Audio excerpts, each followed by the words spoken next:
start a very important chapter known as molecular basis of inheritance. Now let's start the chapter.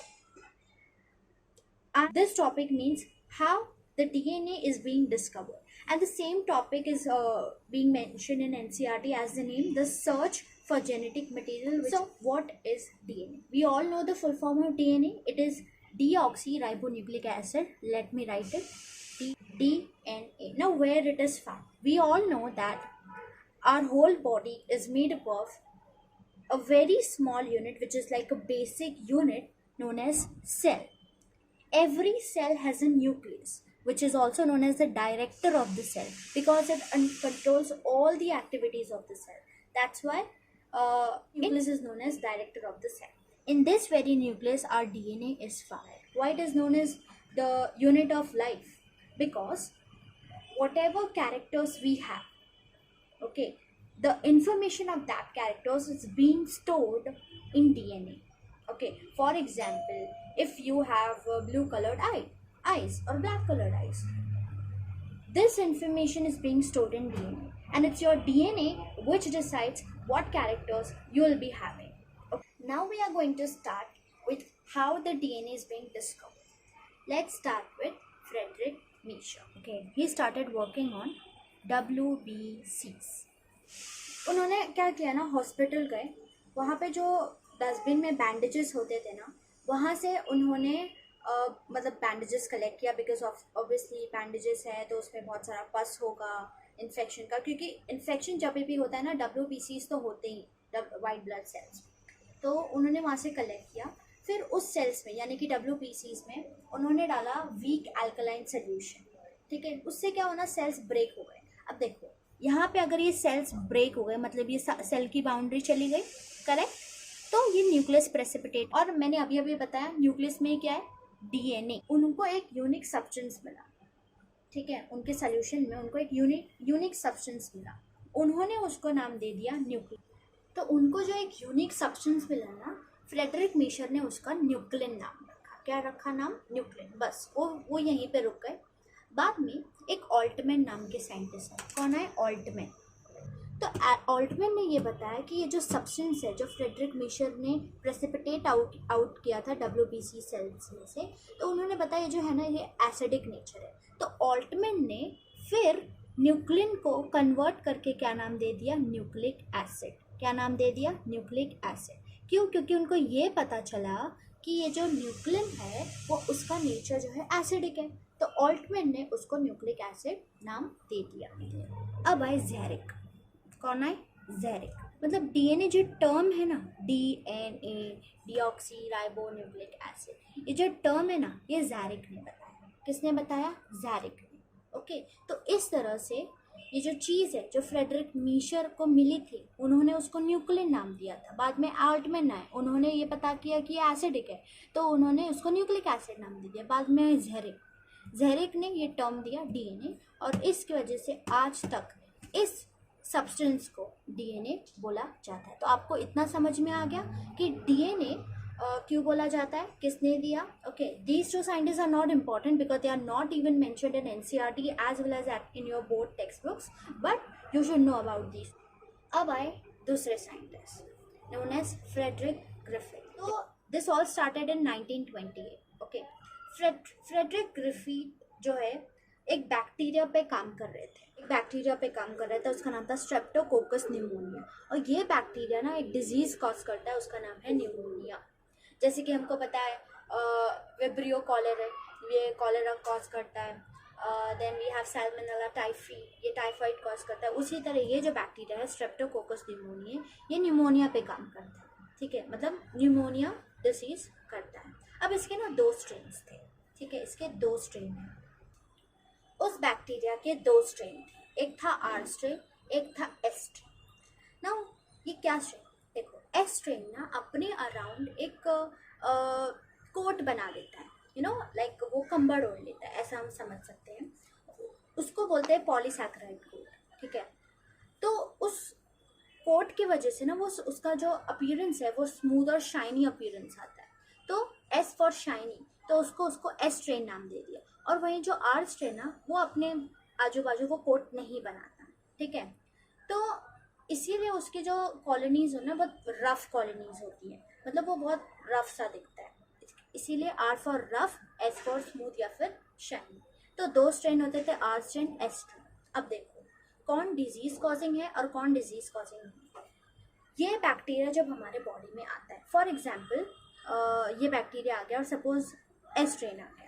अब मैंने क्या बताया कि S strain ने आजू बाजू कंबल ओढ़ रखा है अपने ऊपर, एक अपने ऊपर ब्लैंकेट ओढ़ रखा है, तो ना वो हमारे बॉडी में छुप के रह जाता है और इसके वजह से हमारी बॉडी की जो इम्यून सिस्टम है वो उसको ढूंढ नहीं पाती क्योंकि वो कंबल में छुप हो जाता है। इसीलिए क्योंकि इम्यून सिस्टम हमारे बॉडी में उसको ढूंढ नहीं पाती, इसीलिए वो डिजीज कॉज। तो ये जो एस स्ट्रेन होता है ना वो विरुलेंट होता है, डिजीज कॉजिंग होता है। क्यों? क्योंकि उसने कंबल ओढ़ रखा है, मतलब उसके पास कोट रहता है, और अगर हिंदी में बोले तो उसने कंबल ओढ़ रखा है जिसकी वजह से वो छुप जाता है बॉडी से। तो body is not able to recognize him, इसीलिए बॉडी उसको किल नहीं कर पाती, और क्योंकि बॉडी हार जाती है इसीलिए वो डिजीज कॉज कर देता है। तो ये जो एस स्ट्रेन है वो डिजीज कॉजिंग है। क्या है? डिजीज कॉजिंग, या फिर विरुलेंट भी बोल सकते हैं। वेराज आर स्ट्रेन ने कोई कंबल नहीं ओढ़ रखा है तो बॉडी उसको आसानी से पहचान पाती है। किसको? आर स्ट्रेन वाले बैक्टीरिया को, क्योंकि इस बैक्टीरिया के दो टाइप्स है, आर स्ट्रेन और एस स्ट्रेन। एस स्ट्रेन वाले को तो बॉडी नहीं पहचान पाती क्योंकि उसने कंबल ओढ़ रखा है, यानी कि उसके आजू बाजू कोट है जिसकी वजह से उसको शाइनी अपीयरेंस मिलता है। लेकिन आर स्ट्रेन के पास कोट नहीं है, इसीलिए बॉडी उसको आसानी से पहचान पाती है, उसने कंबल ओढ़ नहीं रखा है। इसीलिए जब भी बॉडी उसको पहचान लेती है वो उसको मार देती है, इसके वजह से वो बॉडी में डिजीज नहीं कर पाता। सो इट इज़ ये डिजीज नहीं कॉज करता, नॉन विरुलेंट है। क्या है? Non virulent. तो मतलब आर स्ट्रेन डिजीज कॉज कर देता है और आर स्ट्रेन डिजीज कॉज नहीं करता। कौन सी डिजीज कॉज करता है? मैंने अभी अभी बताया, ये बैक्टीरिया न्यूमोनिया नाम की डिजीज कॉज कर देता है, और उसमें भी आर स्ट्रेन नहीं कर पाता, एस स्ट्रेन कर पाता है। मतलब अगर एस स्ट्रेन का बैक्टीरिया है तो न्यूमोनिया हो जाएगा, जो भी पर्सन उससे इन्फेक्टेड है उसको न्यूमोनिया हो जाएगा। अब ग्रिफिथ ने क्या किया ना, ये सारा एक्सपेरिमेंट माइस पे कन्वर्ट किया, यानी कि चूहे पे। क्या लिया उन्होंने?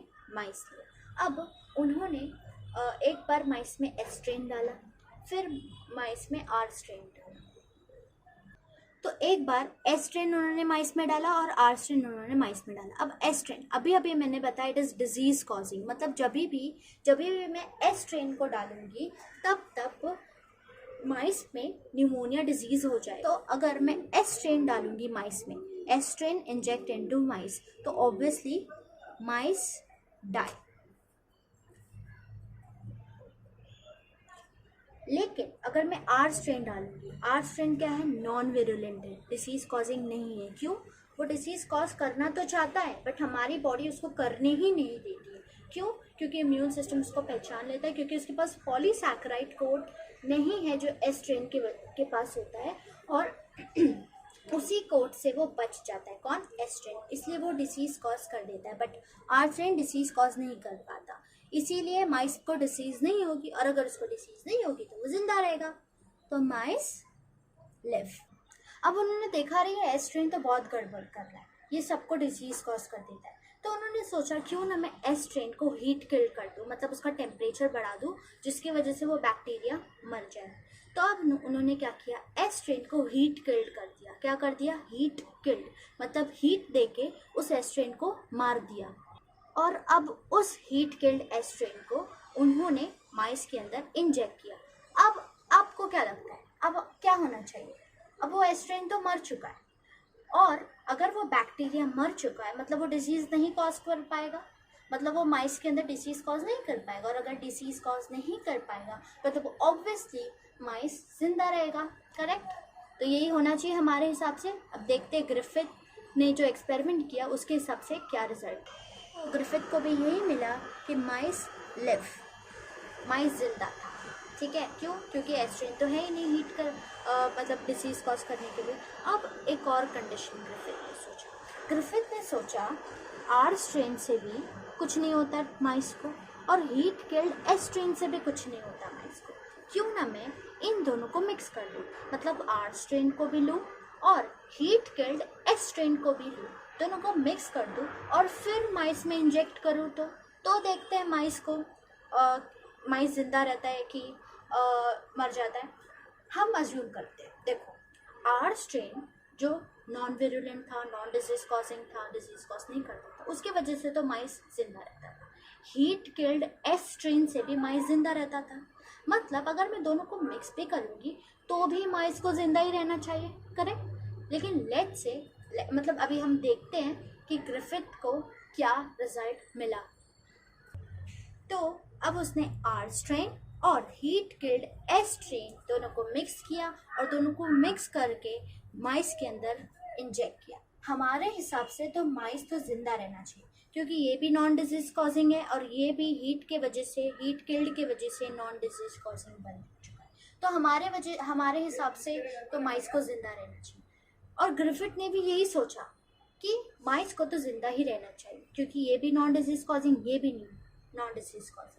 But it came as all of a sudden surprise to him that mice died. How? कैसे?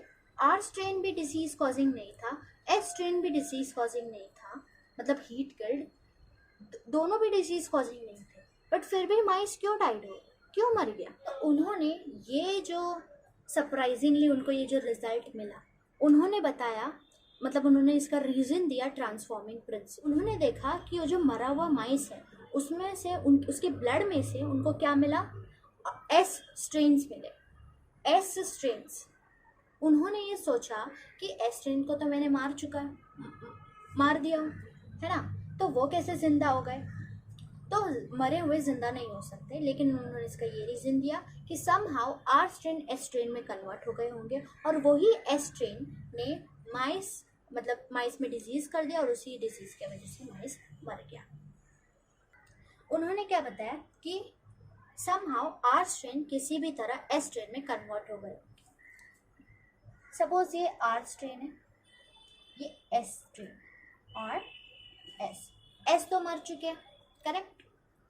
अब उन्होंने बताया कि एस स्ट्रेन का जो कुछ मटेरियल, उसमें कुछ तो ऐसा मटेरियल था जिसकी वजह से डिजीज कॉज होता था।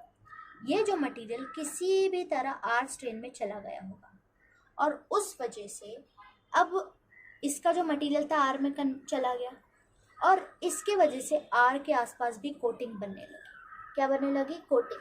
इस वजह से आर स्ट्रेन अपने आप को एस स्ट्रेन में कन्वर्ट कर पाता है, इसलिए एस स्ट्रेन बन गया तो वो विरुलेंट हो गया और उसने डिजीज कॉज कर दिया। मतलब वो ये नहीं बता पाए कि ऐसा कौन सा सब्सटेंस जो एस स्ट्रेन में से निकल के आर स्ट्रेन में चला गया और जिसके वजह से आर स्ट्रेन कन्वर्ट हो गया एस स्ट्रेन में, वो ये बता ही नहीं पाए। वो ये मतलब मैंने अभी बताया ना, कुछ तो एस स्ट्रेन में से निकला और वो आर स्ट्रेन में से चला गया और उसी सब्सटेंस के वजह से ये जो आर स्ट्रेन है वो एस स्ट्रेन में कन्वर्ट हो गया, अपने आसपास स्मूथ कोट बनाने लगा। बट वो ये नहीं बता पाए कि ये कौन सा सब्सटेंस है, उन्होंने बस उसको बता दिया ये ट्रांसफॉर्मिंग प्रिंसिपल है और ग्रिफिथ ने यही कहानी खत्म कर दी। आगे तो ग्रिफिथ ने अपना एक्सपेरिमेंट यहीं पे स्टॉप कर दिया, ट्रांसफॉर्मिंग प्रिंसिपल बता के कि कुछ ना कुछ सब्सटेंस एस में से एस में से निकल के आर में चला जाता है, वही आर को एस में कन्वर्ट करने के लिए रिस्पॉन्सिबल होता है। बट वो क्या सब्सटेंस था, डीएनए था कि आरएनए था कि प्रोटीन था कि क्या था, वो सब नहीं बता पाए। और वही सब्सटेंस जो भी उधर से ट्रांसफॉर्म किया गया है उसी को जेनेटिक मटेरियल बोला जाता है।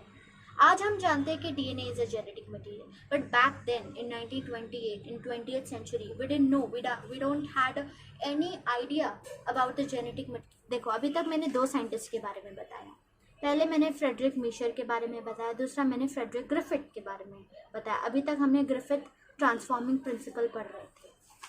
अब तीसरे जो ग्रुप ऑफ साइंटिस्ट है वो तीन ग्रुप ऑफ साइंटिस्ट है, एवरी, मैकलॉयड एंड मैकार्टी, ये इनके सरनेम्स है। ओके, अगर मैं उनका पूरा नाम बताऊँ तो वो है Oswald Avery, Colin MacLeod and Maclyn McCarty. Avery, MacLeod and McCarty experiment. Griffith ने अपना एक्सपेरिमेंट 1928 में आया था, किया था। एंड स्टूडेंट्स ये ईयर्स भी याद रखना बहुत ज़रूरी है बिकॉज एंट्रेंस एग्ज़ाम में पूछा जाता है। सो 1928 में ग्रिफिथ ने अपना एक्सपेरिमेंट किया और ये तीनों ग्रेट साइंटिस्ट ने अपना एक्सपेरिमेंट 1933 से 1944 के बीच में किया था। अब इन तीनों ने क्या एक्सपेरिमेंट किया, लेट्स सी।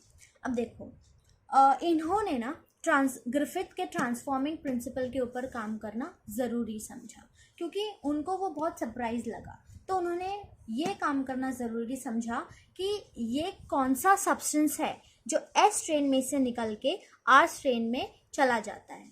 ये उन्होंने इस पे काम किया। और देखो, जो यहाँ से यहाँ आज हम जानते हैं कि ये डीएनए, बट पहले हमें नहीं पता था। तो अब उन्होंने क्या किया, इन तीनों ने क्या किया, उन्होंने ना क्या लिया, हीट किल्ड एस्ट्रेन्स जो थे ना, हीट किल्ड, उन्होंने उसमें से 3 चीज़ें प्योरीफाई की, डीएनए, आरएनए एंड प्रोटीन। अब यही 3 चीज़ें क्यों प्योरीफाई की, क्योंकि पहले ये माना जाता था कि protein is a genetic material, मतलब यहाँ से यहाँ जो ट्रांसफॉर्म हुआ है ना वो प्रोटीन है। क्या है, प्रोटीन है। माना जाता था कि प्रोटीन है जेनेटिक मटेरियल। तो डीएनए और प्रोटीन में बहुत कंपटीशन चलता था, बट उन्होंने एक और सब्सटेंस प्योरीफाई किया, आरएनए। किसमें से, heat killed S strain bacteria में से। क्या क्या प्योरीफाई किया, डीएनए, आरएनए और प्रोटीन। तो उन्होंने क्या किया, they purified DNA, RNA and protein from the heat killed S cells. So let's say एक बीकर में उन्होंने डीएनए लिया, दूसरे बीकर में उन्होंने आरएनए लिया और तीसरे बीकर में उन्होंने प्रोटीन लिया। लेट्स से, ठीक है, कहाँ से ये सब निकला है, हीट किल्ड एस सेल्स में से। किस में से, हीट किल्ड एस सेल्स में। Let me just highlight this, from the heat killed S cells. This is very important. एक बीकर में डीएनए लिया, आरएनए लिया और प्रोटीन लिया। अब इन तीनों में ना उन्होंने लाइव आर स्ट्रेन्स डाले। क्या डाले, लाइव आर सेल्स। तो आर सेल्स सब में डाले, आर सेल्स इसमें भी डाले, आर सेल्स इसमें भी डाले, क्योंकि इन तीनों में डीएनए, आरएनए और प्रोटीन, इन तीनों में से कोई एक ये आर सेल को एस सेल में कन्वर्ट कर देगा according to Griffith transforming principle. अभी देखते हैं कि कौन कन्वर्ट कर पाता है। अब देखो, ये हमें आँख से कुछ दिख नहीं रहा कि आर सेल्स एस सेल्स में कन्वर्ट होते हुए दिख रहे हैं। इन्होंने क्या किया ना, फिर यहाँ से जो आर सेल, मतलब पहले इन्होंने आर सेल को इसमें डाला, ठीक है, थोड़ी देर वेट किया, देखेंगे मतलब कन्वर्ट हो रहा है कि नहीं। अब यहाँ से जो निकले, जो भी सेल्स निकले, उन्होंने यहाँ से उसको माइस में इंजेक्ट कर दिया, इंजेक्ट इनटू माइस। देखो, आपके हिसाब से क्या होना चाहिए, आपको पता है कि DNA is a genetic material, तो हमको पता है ये जेनेटिक मटेरियल है, मतलब ये जो है ये कहाँ से निकला है, एस सेल्स में से। मतलब इसके पास ये इंफॉर्मेशन है कि पॉलीसैकेराइड कोड बना सके। क्यों, क्योंकि एस सेल्स में से निकला और एस सेल्स पॉलीसैकेराइड कोड बनाते हैं। तो इस वाले डीएनए के पास ये इन्फॉर्मेशन है, क्योंकि हमको पता है this is a genetic material, not these two. Okay, तो आर सेल, मुझे पता है, हमें पता है कि सिर्फ ये वाला बीकर क्या कर पाएगा, आर सेल्स को एस सेल्स में कन्वर्ट कर पाएगा। और अगर यही सेल्स मैं इंजेक्ट इनटू माइस करूँगी तो माइस क्या होगा, एस सेल्स अब उसके पास गए हैं, और अगर एस सेल्स गए तो वो व्यूरुलेंट है, वो डिसीज कॉज कर देंगे, माइस को न्यूमोनिया हो जाएगा और माइस विल बी डाइड। ये हमारे अकॉर्डिंग था, और same result every MacLeod and McCarthy को भी मिला था। सिमिलरली हमारे हिसाब से इन दोनों में क्या होना चाहिए, ये जो है RNA and protein are not genetic material, मतलब ये आर सेल्स को एस सेल्स में कन्वर्ट नहीं कर पाएंगे, मतलब आर सेल ऐसे के ऐसे ही रहेंगे, वो लोग प्रोटीन पॉलीसैकेराइड कोड नहीं बना पाएंगे, मतलब आर सेल ऐसे के ऐसे ही रहेंगे। और जब इन सेल्स को मैं इंजेक्ट इनटू माइस करूँगी, जो आरएनए वाले और प्रोटीन वाले बीकर से निकले हैं, तो माइस विल बी मतलब माइस तो जिंदा रहेगा। क्यों, क्योंकि वो तो आर सेल्स है, आर सेल्स कोट नहीं बनाता, ब्लैंकेट नहीं ओढ़ता, हमारे बॉडी का इम्यून सिस्टम उसको पहचान लेता है और इसके वजह से हमारी बॉडी उसको हरा देती है, तो वो डिसीज नहीं कर पाएगा। और अगर डिसीज नहीं कर पाएगा तो माइस विल बी लिव ना। तो इन दोनों केस में माइस लिव था। तो उन्होंने इससे बताया, क्योंकि मैंने इस सेल में से आर सेल्स को इंजेक्ट मतलब इस बीकर में से जो सेल्स निकले उसको मैंने माइस में इंजेक्ट किया और माइस तो मर चुका। मतलब उन्होंने ये सोचा, अरे माइस मर चुका मतलब ज़रूर ये एस सेल होगा, और क्योंकि मैंने इस बीकर से लिया है मतलब आर सेल एस सेल में कन्वर्ट हो गए। और इस बीकर में मैंने क्या रखा था, डीएनए, मतलब DNA is responsible for the conversion of R cells to S cells. इसीलिए उन्होंने ये अपने एक्सपेरिमेंट से ये डिसाइड किया, protein is not a genetic material, not RNA is a genetic material, but DNA is a genetic material. अब देखो हमें ये पता चल, I mean every MacLeod and McCarthy को ये पता चल गया है कि DNA is a genetic material. समझ में आया ना क्यों? अब उन्होंने यही एक्सपेरिमेंट दूसरे तरीके से किया। अब दूसरे एक्सपेरिमेंट, उनका ही दूसरा एक्सपेरिमेंट, ठीक है, लेट्स से मैं इस एक्सपेरिमेंट को ए नाम दे देती हूँ, करेक्ट, ए नाम दे देती हूँ। अब उन्होंने इसी एक्सपेरिमेंट को, मतलब ऐसा ही कुछ सिमिलर सा एक्सपेरिमेंट दूसरे तरीके से किया। तो लेट्स से मैं यहाँ पे बता देती हूँ। तो बी में क्या, उन्होंने वापस से यहाँ पे 3 बी कर लिया। ओके, इन्होंने इस बार क्या किया, 3 बीकर में डीएनए अलग से, आरएनए अलग से, प्रोटीन अलग से, ऐसा नहीं किया है। उन्होंने इस बार तीनों को मिक्स करके तीनों बीकर में डाल दिया है। इसमें इस बीकर में भी डीएनए आरएनए प्रोटीन है, इस बीकर में भी डीएनए आरएनए प्रोटीन है, इस बीकर में भी डीएनए आरएनए प्रोटीन है। अब उन्होंने क्या किया, इस बीकर में डाल दिया, इसमें डाला उन्होंने डीएनएस, इसमें डाला उन्होंने आरएनएस, इसमें डाला उन्होंने प्रोटीज। ये सब क्या है, ये तीनों ना एंजाइम्स हैं। डीएनएस का मतलब ऐसा एंजाइम जो डीएनए को तोड़ देता है, आरएनएस का मतलब ऐसा एंजाइम जो आरएनए को तोड़ देता है, और प्रोटीज का मतलब ऐसा एंजाइम जो प्रोटीन्स को तोड़ देता है। मतलब अगर मैं इस मिक्सचर में, किसका मिक्सचर है, DNA plus RNA plus protein, इस मिक्सचर में अगर मैं डीएनए को मिलाऊं, मतलब ये एंजाइम डीएनए को ब्रेक कर देगा। मतलब मैं इस एंजाइम को ऐसा बोल सकते हैं, it is a DNA digesting enzyme, मतलब डीएनए को डाइजेस्ट कर देगा, दैट मीन्स डीएनए को तोड़ देगा। मतलब अगर मैं इस मिक्सचर में डीएनएस को डालूंगी तो वो डीएनए को तोड़ देगा। मतलब अगर इन तीनों में से डीएनए टूट जाएगा तो सिर्फ आरएनए और प्रोटीन बचेगा। क्या बचेगा, आरएनए और प्रोटीन। तो इस एंजाइम को डालने के बाद इस मिक्सचर में सिर्फ आरएनए और प्रोटीन बचेगा। सिमिलरली आरएनएस क्या है, एक ऐसा एंजाइम है जो आरएनए को तोड़ता है।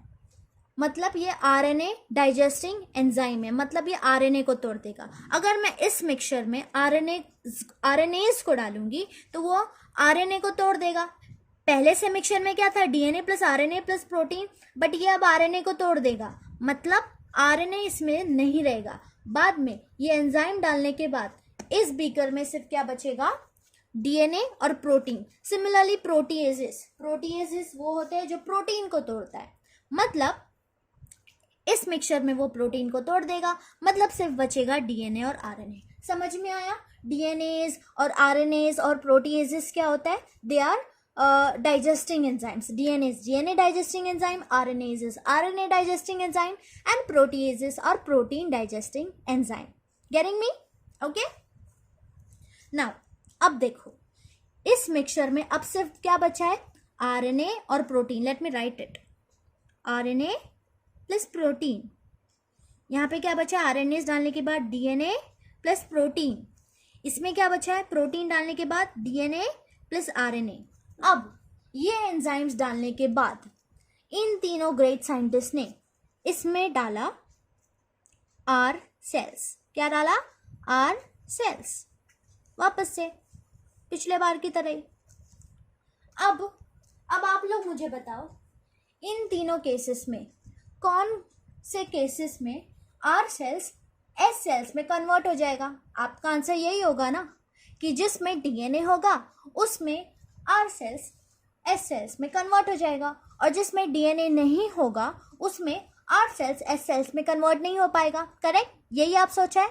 और अगर आप ऐसा सोच रहे हो then you are absolutely correct, क्योंकि DNA is a genetic material, we already know that, but back then the scientist didn't know that.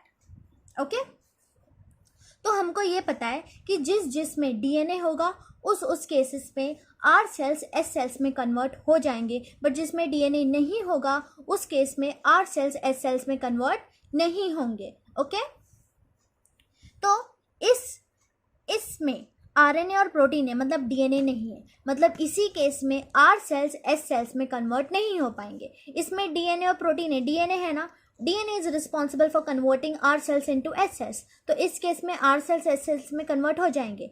यहाँ पे डीएनए और आरएनए है, डीएनए तो है ना, मतलब DNA is responsible for converting S cells into S cells, sorry R cells into S cells, मतलब इन दोनों केसेस में आर सेल्स एस सेल्स में कन्वर्ट हो जाएंगे, बट इस केस में आर सेल्स एस सेल्स में कन्वर्ट नहीं हो पाएंगे। क्यों? Because of the absence of DNA. Getting me? अब यहाँ से जो सेल्स मिले उनको उन्होंने माइस में इंजेक्ट किया। आप लोग बताओ माइस क्या होगा, जिंदा रहेगा या मर जाएगा? और अगर आप लोग का आंसर ये है कि माइस जिंदा रहेगा, then my dear students you are absolutely correct. क्यों? क्योंकि यहाँ पे आर सेल्स एस सेल्स में कन्वर्ट नहीं हो पाएगा। क्यों? डीएनए नहीं है, और डीएनए रिस्पॉन्सिबल होता है आर सेल्स एस सेल्स में कन्वर्ट होने के लिए, तो आर सेल एस सेल में कन्वर्ट नहीं हो पाएगा, मतलब आर सेल ऐसा का ऐसा ही रहेगा। और आर सेल्स तो हम जानते हैं it is non virulent, non disease causing, non pathogenic, मतलब वो डिजीज कॉज नहीं करता। मतलब माइस में अगर मैं आर सेल्स को इंजेक्ट करूंगी तो वो उसको निमोनिया नहीं होएगा, और जिस वजह से माइस विल बी लिव्ड। तो इस केस में माइस जिंदा रहेगा, लेकिन इन दोनों केस में माइस डाइड। माइस डाइड। क्यों? क्योंकि इनमें डीएनए है, और डीएनए आर सेल्स को एस सेल्स में कन्वर्ट कर देगा, और ये एस सेल्स जब मैं माइस में इंजेक्ट करूंगी तब उसको निमोनिया हो जाएगा, और इन दोनों केसेस में माइस मर जाए। जिस केस में डीएनए था, ठीक है, जिस केस में डीएनए था उस केस में आर सेल एस सेल में कन्वर्ट हो गया था, और एस सेल को अगर मैं इंजेक्ट करूंगी माइस में तो उस केस में माइस मर जाता था। करेक्ट? तो देखो इस केस में भी डीएनए था, तो इस केस में सिर्फ आर सेल एस सेल में कन्वर्ट होगा, और इस केस में माइस मर जाएगा, बाकी सब में माइस लिव करेगा। जिस केस में डीएनए नहीं था उस केस में माइस लिव करेगा। देखो इन दोनों में डीएनए था इसीलिए माइस मर गया। जिसमें डीएनए नहीं था, देखो इन दोनों में, इसमें सिर्फ आरएनए था, इसमें प्रोटीन था, और इसमें आरएनए और प्रोटीन दोनों था, तो इन दोनों में माइस लिव करा, माइस लिव करा, माइस लिव करा। समझ में आया? तो उन्होंने ये दिया कि डीएनए अगर था तो माइस तो एस सेल्स में कन्वर्ट हो गया, और अगर डीएनए नहीं था तो एस सेल में कन्वर्ट नहीं हो पाया। मतलब इस एक्सपेरिमेंट से, इन दोनों एक्सपेरिमेंट से उन्होंने ये रिजल्ट निकाला कि DNA is a genetic material. But कुछ साइंटिस्ट अभी भी कन्विंस नहीं हुए थे कि DNA is a genetic material. वो लोग अभी भी मानते थे कि protein is a genetic material. मतलब इनके एक्सपेरिमेंट से कुछ लोग कन्विंस नहीं हुए थे कि डीएनए जेनेटिक मटेरियल है, क्योंकि इनका एक्सपेरिमेंट का रिजल्ट यही बताता है कि DNA is a genetic material. तो अभी भी इस एक्सपेरिमेंट के बाद कुछ साइंटिस्ट ये बिलीव नहीं करते थे कि DNA is a genetic material. तो इनके बाद जो फोर्थ साइंटिस्ट आए वो कौन थे? Hershey and chase. ये दो साइंटिस्ट थे, Alfred Hershey and Martha chase. उन्होंने एक एक्सपेरिमेंट किया, और उस एक्सपेरिमेंट के बाद उन्होंने फाइनल इक्विवोकल प्रूफ दे दिया कि yes DNA is a genetic material. और उस एक्सपेरिमेंट के बाद सारे साइंटिस्ट कन्विंस हो गए कि हाँ DNA is a genetic material, protein नहीं था, क्योंकि आरएनए वो मानते ही नहीं थे जेनेटिक मटेरियल। कंपटीशन किस में था? डीएनए और आरएनए में से। तो हर्शी एंड चेज ने एक्सपेरिमेंट किया, और उसकी वजह से वो एक्सपेरिमेंट एक फाइनल इक्विवोकल प्रूफ उन्होंने दे दिया कि yes DNA is a genetic material. तो वो एक्सपेरिमेंट मैं अपने नेक्स्ट वीडियो में करवाऊंगी, बिकॉज इट्स क्वाइट लेंदी। सो इस वीडियो में हमने क्या क्या देखा? सबसे पहले डीएनए डिस्कवरी की। सबसे पहले डीएनए की बात किन्होंने की थी? Friedrich Miescher. उन्होंने निकाला WBC सेल्स में से, उन्होंने न्यूक्लियन उसको दिया। फिर एल्टमैन आए, उन्होंने एसिडिक प्रॉपर्टी उसकी फाइंड की, तो उन्होंने न्यूक्लिक एसिड उसको नाम दिया। फिर ज़ेरिक ने डीएनए टर्म निकाला, तो उसको फाइनली डीएनए बोलने लगे। फिर आए फ्रेडरिक ग्रिफिथ, उन्होंने स्ट्रेप्टोकोकस न्यूमोनिया पे एक्सपेरिमेंट किए। वो सब मैंने बताया, ठीक है। तो नेक्स्ट वीडियो में हम हर्शी एंड चेज एक्सपेरिमेंट करेंगे. If you like this video please like, subscribe and share. Thank you.